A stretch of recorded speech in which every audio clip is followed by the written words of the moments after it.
계속해서 야고보서를 묵상하고 있는데요. 지난 시간에 나눴던 말씀은 이것이었죠. 우리 삶 가운데 유혹의 시험이 있다. 유혹의 시험이 있다. 자, 그런데 그 유혹의 시험을 따라 미혹될 것이 아니고 진리의 말씀으로 살아야 된다는 것이었습니다. 야고보는 진리의 말씀을 하나님께 우리를 낳으셨다고 말하죠. 복음의 말씀, 아까 말했던 우리 찬양했던 십자가의 보혈, 그 복음의 말씀으로 우리를 낳으셨다고 말했어요. 자, 그렇다면 이 복음의 말씀은 우리 영혼을 거듭나게 하고 우리 영혼에게 생명을 주고 우리에게 죽은 생을 주는 것으로 끝나는 것인가? 그렇지 않다는 것입니다. 이 진리의 말씀은 우리를 거듭나고 새 생명을 줄 뿐만 아니라 이 땅에서의 구원의 삶을 인도하는 능력의 말씀이라는 것이죠. 결국은 진리의 말씀으로 우리가 거듭났을 뿐만 아니라 그 진리의 말씀으로 살아가게 된다는 것이죠. 여러분, 경건, 우리가 자주 이야기하는 경건이 있습니다. 경건이 무엇일까요? 설명하기 매우 어려울 수도 있겠어요. 그러나 우리가 지금 묵상하고 있는 이 야고보서 말씀에 의하면 이렇게 정의할 수 있겠어요. 유혹의 욕심을 따라 사는 것이 아니라 진리의 말씀을 따라 사는 것, 그것이 경건이라는 것입니다. 이 야고보서를 받는 수신자들은 이미 예수를 믿는 사람들이에요. 성도들이에요. 그런데 이 야고보 서신을 쓰는 이유가 있습니다. 그것은 야고보서를 받는 이 성도들이 그저 종교적 활동만 하는 종교인이 되지 않았으면 좋겠다는 것이에요. 종교적 활동만 하는 종교인이 되지 않았으면 좋겠다. 오히려 말씀을 행함을 통해서 참된 경건을 나타내는 신앙인이 되라고 권면하고 있는 거죠. 오늘 말씀은 바로 그것을 우리에게 강조하고 있습니다. 자, 우리 19절과 20절 말씀 한 번 더 읽어볼까요? 19절, 20절 같이 읽겠습니다. 내 사랑하는 형제들아, 너희가 알지니 사람마다 듣기는 속히 하고 말하기는 더디하며 성내기도 더디하라. 사람이 성내는 것이 하나님의 의를 이루지 못함이라. 야고보는 해야 할 것, 하지 말아야 할 것 세 가지를 얘기하죠. 첫 번째 뭐예요? 듣기는 속히 하라. 듣는 것은 빨리 하라는 것이죠. 그런데 말하기는 더디하라. 왜 그럴까요? 실수하니까. 성내기도 더디하라. 왜 그럴까요? 넘어지니까. 성도는 지혜의 말씀에 대해서 열린 마음을 가지고 속히 들어야 됩니다. 내게 주신 말씀이구나. 내게 필요한 말씀이구나. 하나님께서 이 말씀으로 나를 인도하시는구나. 속히 들어야 돼요. 그리고 말하는 것은 성급하지 않고 더디해야 됩니다. 생각을 해야 돼요. 신중해야 돼요. 무엇보다 성내는 것은 하나님의 의를 이루지 못합니다. 하나님의 뜻을 이루지 못해요. 하나님을 기쁘시게 할 수가 없어요. 그래서 분노가 가득하고 혈기가 가득할 때는 말하는 것을 자제해야 돼요. 만약 여러분 마음 가운데 분노가 치밀어 올랐어요. 혈기가 가득했어요. 그럼 어떻게 될까요? 말하지 말아야 돼요. 피해야 돼요. 그 상황에서 말하는 것은 거의 99.9%는 실수하게 되어 있습니다. 그래서 성내는 것은 하나님의 의를 이루지 못한다라고 말하고 있는 것이에요. 세 가지 해야 할 거, 하지 말아야 할 걸 얘기하고 나서 다시 이렇게 좀 구체적으로 좀 더 부언 설명합니다. 자, 우리 21절 말씀도 같이 읽겠습니다. 시작. 그러므로 모든 더러운 것과 넘치는 악을 내버리고 너희 영혼을 능히 구원할 바 마음에 심겨진 말씀을 온유함으로 받으라. 우리가 예수를 믿고 나서 구원을 받았습니다. 하나님 자녀가 되었어요. 자, 그렇지만 이미 우리가 구원받은 자녀라는 신분적 변화는 있지만은 우리 삶이 갑자기 바뀌어지는 건 아니에요. 왜냐하면 죄된 본성이 남아있고 죄된 습관이 남아있습니다. 하던 게 아직 남아있단 말이에요, 우리 안에. 그래서 예수 믿고 나서도 여전히 더러운 마음 품을 수 있습니다. 예수 믿고 나서 여전히 악한 습관이 있어요. 근데 뭐예요? 그걸 버려야 돼요. 여러분, 우리 옷이 너무나 낡고 더러워지면 어떻게 됩니까? 이거 벗어야 돼요. 계속 입고 다닐 수는 없는 거예요. 그것처럼 벗으라는 거죠. 우리가 갖고 있던 더러운 것과 넘치는 악을 벗어버리려면 우리에게 인간적인 결단과 의지가 필요합니다. 이건 벗어버려야겠다. 이것은 더 이상 입으면 안 되겠다라는 그 결단과 의지가 있어야 돼요. 예수 믿기 전에는 이것이 그렇게 죄인지 몰랐습니다. 왜? 다른 사람들이 해왔고 자기가 오랜 시간 동안 해왔던 것이거든요. 잘 몰라요. 근데 예수 믿고 나면 눈이 열리기 시작하거든요. 이거 죄구나. 하나님 싫어하는 거구나. 해서는 안 되는 거구나. 점점 깨닫까지는 거예요. 그때 우리 마음에 의지가 생겨요. 이건 벗어버려야겠다. 이상 더 이상 입으면 안 되겠다. 하나님 자녀로서 입어야 할 옷이 아니다라고 벗어버리는 거죠. 그 결단이 있어요. 그러나 결단만 되지 않아요. 하나님의 은혜가 절대적으로 필요합니다. 그러니까 우리의 믿음의 의지와 결단과 함께 하나님의 은혜가 임해야만 벗어버릴 수 있어요. 그렇게 더러운 것, 악한 것을 벗어버리고 뭐요? 하나님 말씀을 심으라고 말하고 있어요. 너희 영혼을 능히 구원할 바 마음에 심어진 하나님 말씀을 온유함으로 바르라. 더러운 것들은 다 버리고 진리의 말씀, 그것으로 너희 마음을 채워라. 그것이 오늘 말씀인 것입니다. 왜요? 하나님 말씀은 생명이고 빛이기 때문이죠. 하나님 말씀은 생명이에요. 낙심되고 침체되고 절망 가운데 있고 죄 가운데 방하는 그 영혼 가운데 하나님 말씀이 임하면 그 말씀이 그 영혼을 소생시키는 능력이 되는 줄로 믿습니다. 생명이에요. 생명 말씀은. 들으면서 내가 회복이 되기 시작해. 들으면서 치유가 있습니다. 들으면서 내 마음이 바뀌어요. 들으면서 내 마음이 평안이 찾아와요. 들으면서 내 생각이 바뀌어요. 왜? 생명이니까. 또한 하나님의 말씀은 빛입니다. 어둠 가운데 있던 내 생각과 내 마음과 내 감정을 바꾸어 주시거든요. 바꾸어 주시거든요. 그래서 우리를 빛 가운데로 인도하셔. 빛 가운데. 이거는 내가 품어야 할 생각, 마음, 감정이 아니다는 것을 깨닫게 해줘요. 그래서 우리를 빛 가운데 인도하는 거예요. 미워하는 마음에서 용서하는 마음으로 우리를 이끌어주는 것이에요. 부정적인 생각과 마음에서 소망으로 우리를 이끌어주는 것이에요. 성도는 부지런히 말씀을 읽고 배우고 묵상하고 암송을 통해서 하나님의 말씀을 그 마음에 심겨야 합니다. 그것이 바로 복된 심령이라고 말하는 것이죠. 그래서 하나님의 말씀이 우리 마음에 심겨지게 되면 세상으로부터 온갖 더러운 것과 악한 것이 밀려올지라도 그것을 방어해낼 수 있고 그것을 물리칠 수 있는 능력이 말씀의 능력인 줄로 믿습니다. 내 안에 말씀이 심겨지면 그것은 세상을 이길 수 있는 능력으로 변해요. 근데 말씀이 없으면 처참하게 무너진다. 처참하게 무너져요. 여러분 안에 말씀이 없다면 세상으로부터 유혹과 공격과 그 시험을 막아낼 수 있는 능력이 없습니다. 여러분.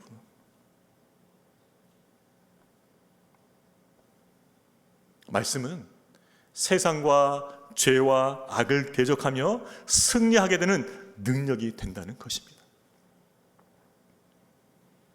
그래서 그 말씀을 판단하지 말고 온유한 마음으로, 감사하는 마음으로, 순종하자는 그 마음으로 받으라고 권면하고 있는 것이죠. 하나님께 주신 그 말씀을 온유함으로 받아들이는 성도 되시기를 주의 이름으로 축복합니다. 어떤 분들은 말씀 들으면 판단해요. 목사님 말씀이지.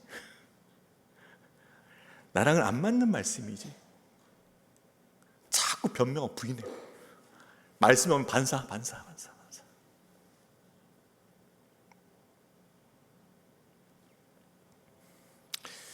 제가 전에 사역하던 교회에서 긍휼 사역이라는 걸 했었어요. 이게 뭐냐면 경제적으로 또 이렇게 살면 어려운 이웃들 찾아가는 거예요. 그래서 도배도 해주고 이렇게 뭐 집 시설도 좀 고쳐주고 그런 거 했었어요. 제가 한 지역에 갔는데 독거노인들이 많은, 혼자 사시는 노인들이 많은 곳이었어요. 한 집을 맡았습니다. 저랑 이제 평신도들, 뭐 권사님, 집사님들 같이 가서 했는데 어떻게 하냐면 이렇게 하는 거예요. 독거노인 집에 가면은, 여러분 독거노인 집 가보셨어요? 굉장히 더러워요. 집 안에 쓰레기가 많은데 사실 쓰레기장이에요. 그 집안이 너무 더러운 게 너무 많아. 어떻게 하느냐, 유인조가 있어요. 유인조. 한두 사람이 그 독거노인을 밖으로 끌어내야 돼요. 잠깐 바람 좀 쐬시죠, 어디 갔다 오시죠. 유인조 반드시 있어야 돼요. 그래서 이분을 한 30분, 1시간 밖으로 끌어내야 돼요. 그 현장에 있으면 안 돼. 이분이 밖으로 끌어냅니다. 그 다음에 투입되는 저는 청소조 들어가가지고 더러운 걸 싹 다 버려버려요. 쓰레기들, 라면 부스러기, 과일 먹다 마는 거, 온갖 쓰레기들이 다 있어요. 냉장고를 보면 가관이 아닙니다. 먹지 못할 게 너무나 많이 있어요. 왜 그럴까요? 욕심이에요. 욕심. 그러니까 온갖 쓰레기들이 다 있는 거죠. 그래서 그걸 다 정리해버리는 거예요. 싹 다. 집안에 있는 거, 냉장고 다 정리해버립니다. 싹 다 꺼내가지고 다 청소도 해줘요. 청소, 더러우니까. 그러고 나서 필요한 것들을 줘요. 먹을 만한 것들을.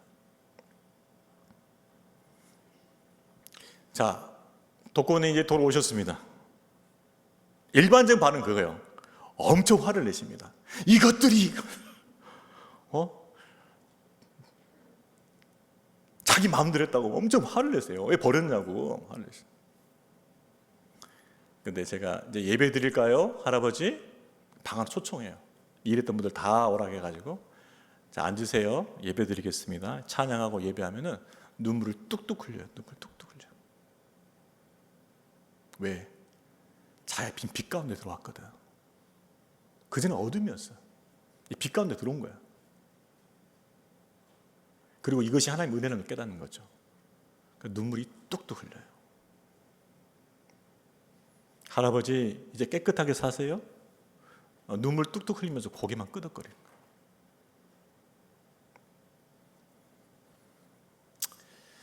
여러분, 우리 영혼에도요 쓰레기가 많아요.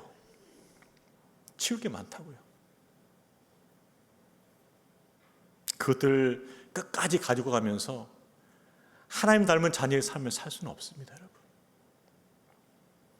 모든 더러운 것과 넘치는 악을 내버리고 진리의 말씀, 생명의 말씀, 빛 대신 주의 말씀으로 가득 채우시기를 주의 이름으로 축원합니다. 그렇게 채워야 돼요. 우리 옆에 분들 따뜻하게 권면하겠습니다. 말씀으로 채우시길 축복합니다.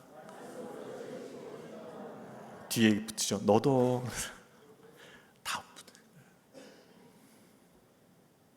악한 건 버려야 돼. 더러운 건 버려야 돼.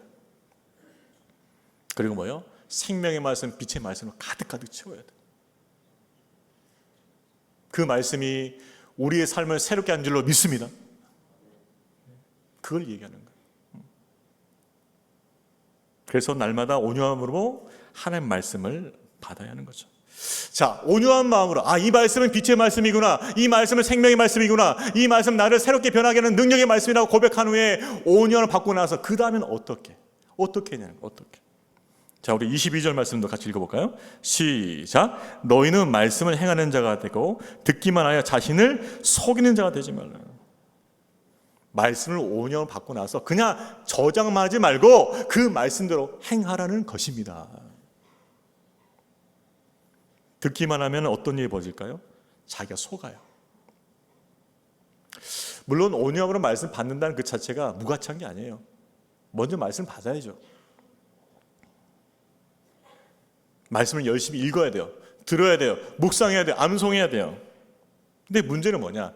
듣기만 하고 행하지 않는 것이다.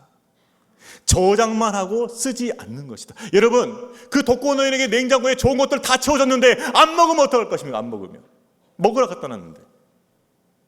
하나님께서 말씀을 주신 이유는 그 말씀으로 살라고, 그 말씀으로 너희 삶을 복되게 하라고, 그 말씀으로 하나님 자녀된 삶을 드러내라고 그 말씀을 주셨는데 말씀을 사용하지 않는다는 것입니다. 묵혀둬요. 썩혀둬요. 그것이 문제예요. 말씀을 알고 있지만 그 말씀을 행하지 않을 때 우리가 어떤 착각에 빠지냐. 내가 말씀 많이 알고 있으니까 나는 경건하다고 생각하는 거예요. 나는 의롭다고 생각하는 거예요. 왜? 말씀 많이 알고 있으니까. 누가 물어보면 답은 해요. 그것입니다. 성경 어디에 뭐 있습니다. 그러니까 보기에는 경건해 보이는 거죠. 남들도 그렇게 생각할 수 있고 나도 그렇게 착각할 수 있다는 것이죠. 그런데 속는 것입니다. 말씀대로 사는 것과 단지 듣는 것은 아주 다른 차원이에요. 행하지 않고 듣는 것만으로는 자신이 거룩하다고 의롭다고 착각하며 속게 될 수 있다는 것입니다. 누가 그랬죠? 예수님 당시 유대인들이 그랬어요. 바리새인들, 율법사들, 서기관들. 말씀은 너무 많이 알아요.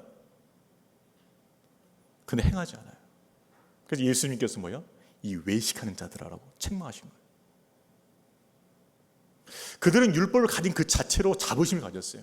나는 율법을 가졌으니까, 많이 알고 있으니까, 율법을 필사하니까, 가르칠 수 있으니까. 그러니까 가졌다는 그 자체만으로 자부심을 가진 거죠. 교만한 거죠. 그리고 의롭다고 생각하는 거죠. 그래서 예수님이 뭐예요? 행하지 않는 것으로 인해 너는 위선자라고 책망을 했어요. 여러분, 우리 교회는 제자훈련하고 있죠. 제자훈련의 맹점이 뭔지 아세요? 바로 이거예요. 1년 내내 열심히 훈련받고 평소에 안 읽던 책도 읽고 암송 안 하다가 암송하고 머리가 터지죠. 그리고 이게 삶의 우선순위가 돼요. 제대로 한다는 전제하에서. 제대로 한다는 전제하에서는 이게 우선순위가 될 수밖에 없어. 근데 문제는 뭐냐? 열심히 했기 때문에 힘든 과정을 거쳤기 때문에 이걸 마치면 프라이드가 있어요.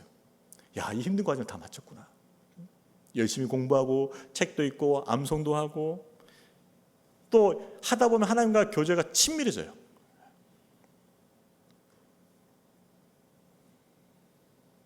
네, 착각이 오죠. 내가 마치 거룩해진 것처럼. 수료증을 받아요. 목사님이 인정해줘요. 교회에서 인정해줘요. 리더를 세움받을 수 있는 기반을 가졌어요. 근데 거기서 멈추면 안 된다는 거죠. 훈련을 받은 대로, 말씀을 받은 대로 행함의 열매가 있어야 되는데 거기까지 생각 못하고 내가 많이 배웠으니까, 많이 가졌으니까, 많이 알고 있으니까 마치 의로운 것처럼 경건한 것처럼 착각하기 쉽다. 이것이 제자훈련의 맹점이라는 것이죠.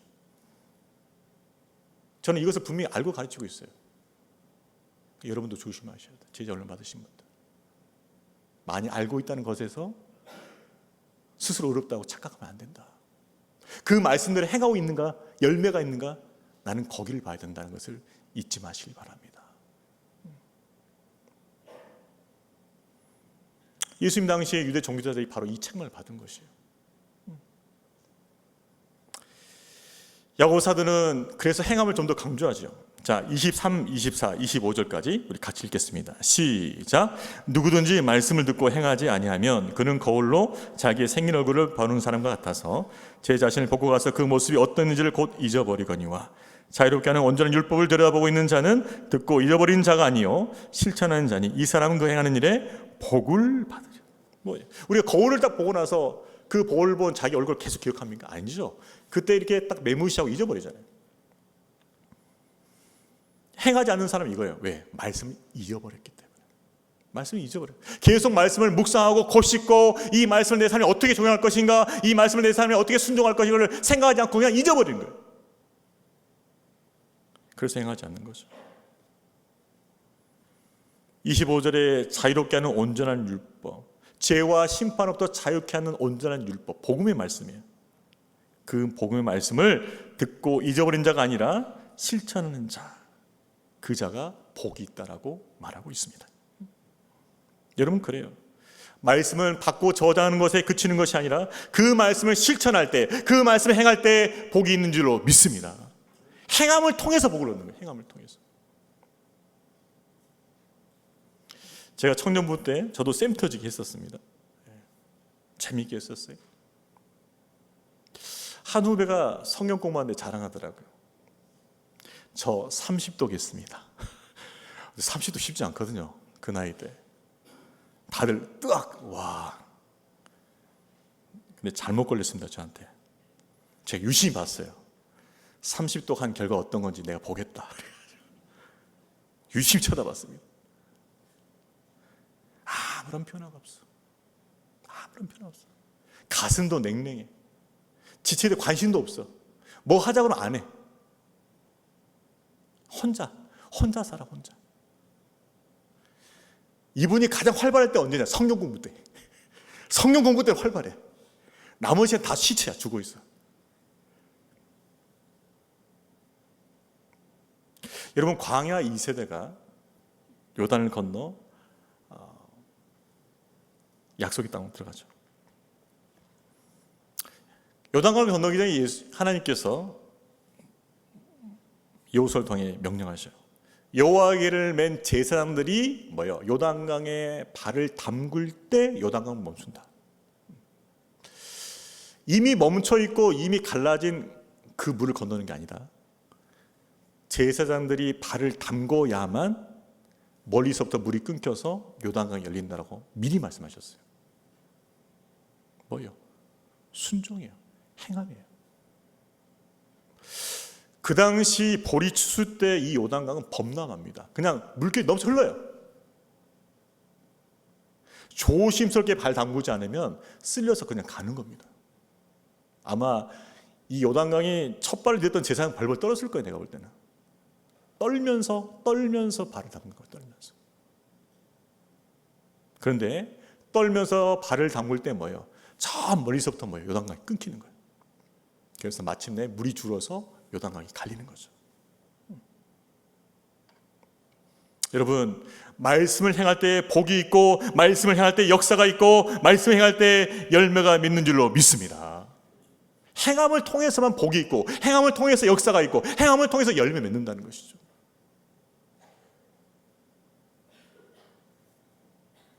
그런데 말씀을 듣는 것만으로 멈추면 안 된다는 거예요. 여러분, 말씀 앞에서 주저하지 않길 바랍니다. 우리 옆에 분들에게 권면하겠습니다. 말씀 앞에서 주저하지 마세요. 조금 이렇게 인상 써도 돼요. 한 번 더. 말씀 앞에서 주저하지 마세요. 주저하면 안 돼요. 순종해야 돼요. 하나님께서 역사하실 것과 하나님께서 복을 주실 것과 하나님께서 열매 맺을 걸 기대하면서 발을 담궈야 돼요. 담궈야 돼요.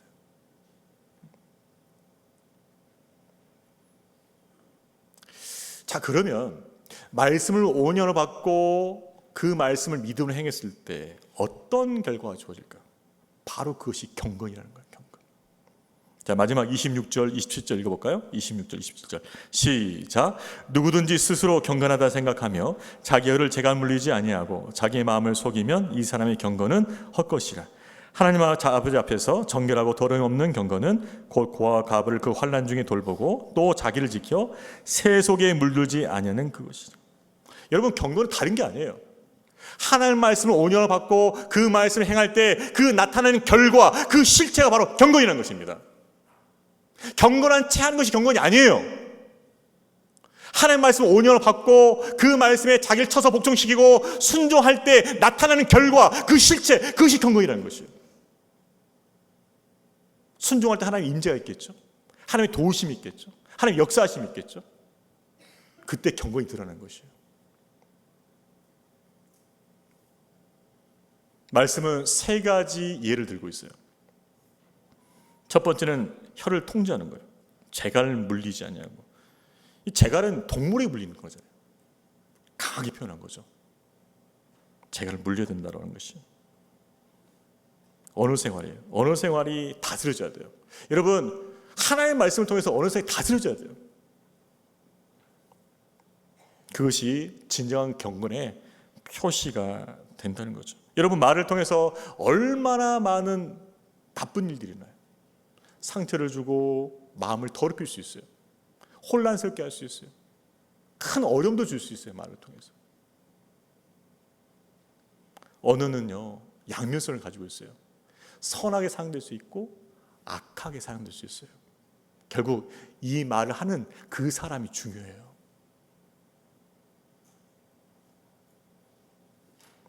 그래서 함부로 말하면 안 되는 것이에요. 지혜롭게 말해야 돼요. 은혜롭게 말해야 돼요. 한번 따라 보겠습니다. 생각하고 말하자. 생각하고 말하자. 네, 생각하고 말하셔야 돼요. 어떤 분들은 막 말하고 나서 야, 그래도 난 뒤끝 없잖아. 근데 앞에 게 너무 커. 충격이야. 데미지 너무 커가지고 뒤에 끝이 아무리 좋아도 소용이 없어. 앞에 게 너무 컸거든. 데미지 너무 컸거든. 한 번 더 하겠습니다. 생각하고 말하자. 맞아, 생각하셔야 돼요. 이것이 합당한 말인가? 이게 상대방을 배려한 말인가? 이게 덕이 되는 말인가? 생각하셔야 돼요, 이제는. 제가 싱가포르에서 공부할 때 미국 교수님이 책을 하나 선물 주셨어요. 제목이 Think예요. Think, 생각하라. 그리스도인이여, 제발 생각하라, 생각하라. 말할 때, 행동할 때, 계획할 때 생각하라, 생각. 너무 인상적이었어요. 생각하자, 생각. 또 하나 경건의 예는 그것입니다. 고와 과부를 돌보는 거예요. 즉 사회적 연약한 자들 돌보는 것이죠. 구약에서 하나님 이렇게 묘사돼요. 고아의 아버지, 과부의 재판자. 고아의 아버지, 과부의 재판자. 연약한 자를 돌보신 하나님이란 거예요. 우리가 하나님을 아버지를 모시고 있고 그분의 자녀라 한다면 하나님께서 고아와 과부를 돌보신다면 뭐예요? 우리도 고아와 과부에 관심을 가져야겠죠. 왜? 그분의 자녀이니까.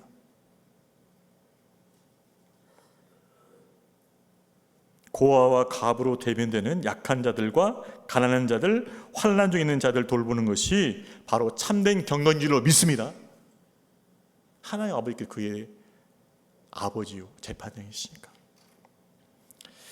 이렇게 한번 따라해 볼까요? 긍휼히 여기는 자가 긍휼히 여김 받는다.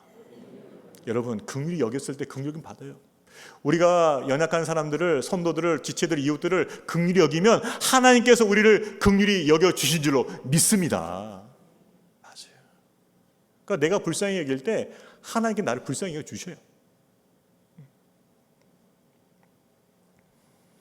세 번째 경건의 예는 무엇일까요? 그것은 새 속에 물들지 않는 것이죠. 새 속에 물들지 않는 것. 뭐예요? 세상과 구별된 삶을 산다는 것이죠. 여러분, 지금 세상은요 무서워요. 우리의 눈을 너무나 공격하고 있습니다. 보지 말할 것을 계속 보게 만들어요. 유튜브를 통해서, SNS를 통해서 계속 보게 만들어요. 계속 쉬지 않고 막 팝업 뜨기 시작하고 막 알고리즘 때문에 이제 안 보고 싶은 건데 계속 빡빡 떠는 거잖아요. 그러면 클릭 또 하는 거야. 들어갔어. 또 떠. 귀. 얼마나 많은 소식과 정보가 들어와요. 듣지 말할 거, 굳이 들을 필요 없는 것까지 다 듣고 있단 말이에요. 그러니까 눈과 귀를 수없이 공격해. 생각도 좋은 생각, 착한 생각, 선한 생각을 해야 되는데 안 좋은 생각, 세상적인 생각을 끊임없이 하도록 만들어. 끊임없이 만들어. 쉬지 못하게.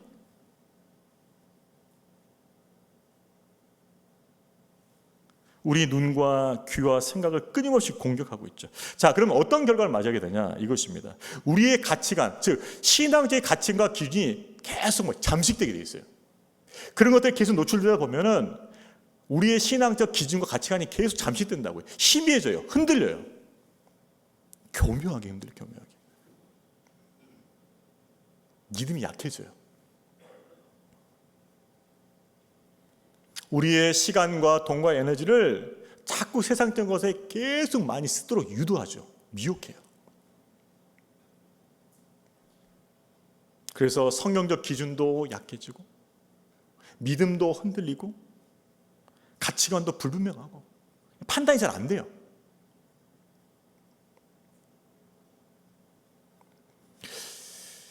최종적인 결과는 이겁니다. 대놓고 죄는 짓지 않아요. 뭐 도둑질 한다거나 강도질 한다거나 뭐 이상한 짓을 하진 않아. 그럼 뭐냐? 대놓고 죄는 안 짓는데 그리스도를 알지 못하는 세상 사람들과 차이가 없어요. 이게 사단의 목표예요. 현대 교회를 향한 사단의 공개 목표는 이것입니다. 종교인을 만드는 거예요. 그래, 교회는 다녀도 돼. 주일날 예배 드리라고. 근데 뭡니까? 그 나머지 삶의 부분을 완전히 사단이 장악하는 거죠. 능력이 없어요. 종교는 전락화시키는 거예요. 지탄받게 만들어요. 세상 같다는데 지탄받게 만들어. 욕먹게 만들어. 짓밟히게 만들어. 전도 안 되게 만들어. 그게 사단의 전략이란 말이에요. 우리를 무너뜨리고 나서 전도의 길을 막아버리는 거예요. 그게 사단의 전략이에요. 능력 없는 그리스도인, 명목상의 그리스도인, 종교인, 이게 현대 교회를 향한 사단의 공격의 목표입니다. 제가 인도네시아에 단기 선교를 간 적이 있어요. 시골 쪽으로 좀 갔었는데 이 차를 타고 장시간 이동했었거든요. 보면서 이상하게 깨닫게 된 특징이 하나 있었어요. 초등학교를 봤는데 초등학교가 있긴 있죠. 근데 운동장이 너무 적은 거예요. 너무 작아. 야, 이거 운동장이 왜 작냐? 애들 뛰어다녀야 되는데. 그래서 다음 이렇게 블락으로 이동하면서 또 봤어요. 초등학교로 있나 봤는데 또 초등학교 있어. 근데 그 초등학교 똑같아. 운동장이 작아. 왜 작지? 물어봐 선교사님. 선교사님, 여기 인도네시아 초등학교는 왜 이렇게 운동장이 작습니까? 선교사님 말씀해 주시더라고요. 목사님, 인도네시아는 네덜란드 식민지였어요. 2차 세계 되고 나서 그때 비로 독립했지. 그 전까지는 네덜란드 식민지였다. 300년 동안. 네덜란드가 인도네시아를 식민지화 시키면서 했던 여러 가지 일 중에 하나가 뭐냐면은 저항하지 못하게 하는 거. 저항하지 못하게. 그럼 어떻게 되냐? 어렸을 때부터 싹을 잘라내야 돼. 어떻게 해야 돼? 애들이 힘을 기르면 안 돼. 그러니까 초등학교 때부터 뛰지 못하게 만들어. 뛰지 못하게. 운동장 아주 좁게 만드는 거예요. 활동하지 못하게. 교실에 갇혀놓는 거죠. 왜? 뛰면 힘이 생기는 거니까. 투사가 나올 수 못하게. 정할 수 있는 힘을 기르지 못하게. 이해가 되더라고요. 뛰지 못하니까 힘을 기를 수가 없죠. 여러분, 이 전략이 지금 현대를 향한 사단의 전략과 아주 흡사해요. 우리가 말씀을 듣고 행하지 않는 것은 뛰지 않는 것이에요. 뛰지 않는 것. 그냥 교실에만 있는 것이에요. 무슨 힘이 길러지겠습니까? 뛰어야죠. 말씀을 갖고 뛰어야죠.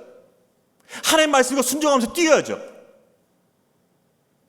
그분이 내 삶에 개입하셔서 그 말씀을 역사하시고 그 말씀을 통해서 내가 순종할 때 하나님께서 나와 함께 뛰시는 그 공간이 열릴 텐데, 그 공간이 생길 텐데, 그 공간을 통해서 나의 믿음이 자랄 텐데 그 공간이 없는 거예요. 하나님이 내 삶에 개입하실 공간도 없고 내가 그분과 함께 뛸 수 있는 공간도 없고 그저 머리만 있는 거예요. 머리만. 그러니까 당연히 믿음이 자랄 수가 없죠. 믿음이 자랄 수가 없어요. 그분이 내 안에서 개입하신 공간도 없고 내가 그분과 함께 뛸 수 있는 공간도 없고 당연히 힘을 기를 수가 없어요. 믿음이 자랄 수가 없어요.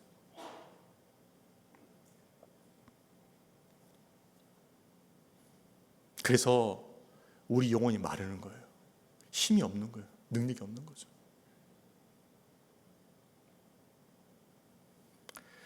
우리 삶을 매일 주님 앞에 내어드리며 세상과 구별되고 그분과 동행할 때 경건의 능력이 살아나는 줄로 믿습니다.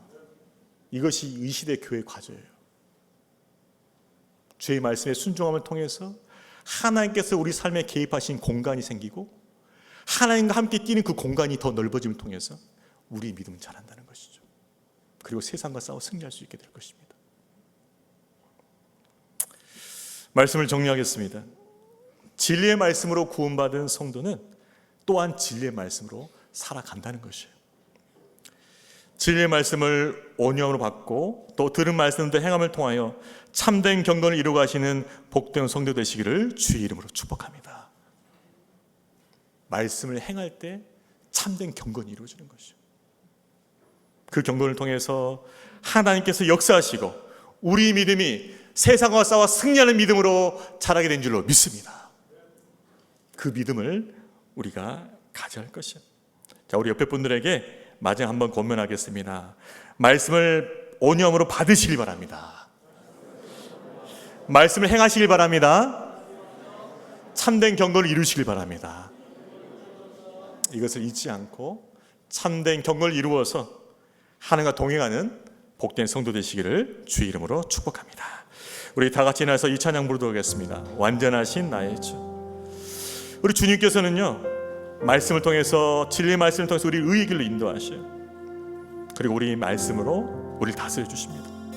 그때 예배의 삶이 가능한 것이, 하나님 진리의 말씀으로 날 인도하여 주시옵소서.